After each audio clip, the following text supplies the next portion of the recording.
There's an animal walking around with a weapon it can fire over and over all day with zero harm to itself. It's reusable, it's deadly, and against almost every enemy it has, it works just fine. But there's one specific opponent it must never use that weapon on, because the moment it does, the weapon won't just fail. It will rip the animal's own body apart and kill it on the spot. And the strangest part? That one fatal opponent isn't a bear or a bird or anything that could fight back. This is the sting of a honeybee. You already know the story they tell about it. A bee stings once, then dies. A tiny, noble kamikaze, giving its life for the hive. We grow up treating that death as something evolution designed on purpose.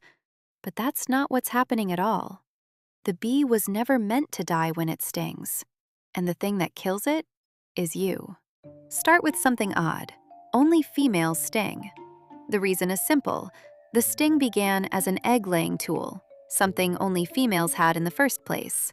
Only later did evolution repurpose it into something to fight with. But repurpose it into what exactly? Here's the first surprise.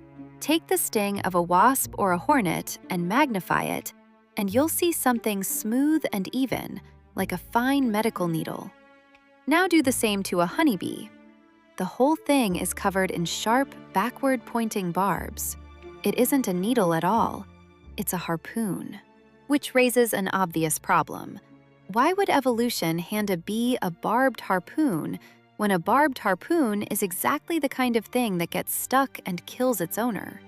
Because, and this is the part most people never hear, the bee was built to use it again and again. Out in the wild, a bee's real enemies aren't bears or birds or people. They're other insects, raiding wasps that break into the hive to steal honey and kill the larvae. So picture the bee driving its harpoon into a wasp. The wasp's armor is chitin, hard but paper-thin and completely without give. The barbs punch straight through, the bee injects its venom, and then the sting slides right back out. Hard chitin doesn't stretch or grip, it just cracks and leaves a clean, firm hole. So the bee pulls its harpoon free and stings again and again, taking no harm at all. Against an insect, it isn't a kamikaze. This is exactly how the system is supposed to work. So why is your hand a death sentence? The problem was never the bee. The problem is your skin. The covering of a mammal is nothing like the shell of an insect. Human skin is thick, deep, soft, and, fatally for the bee, elastic, like dense rubber. Watch what that changes. The bee drives the same barbed sting into that springy skin, the harpoon sinks in deep, and then the trap springs. As the bee pulls back, the elastic tissue closes around the shaft and grips every one of those backward barbs tight. The sting lodges in you exactly like a fishing hook, easy in, nearly impossible out. Now the bee knows it's caught, and its instinct screams at it to run. It beats its wings, hauling against your hand with everything it has. But the harpoon is anchored too deep in the tissue. And so, pulling for its life, the bee tears itself apart.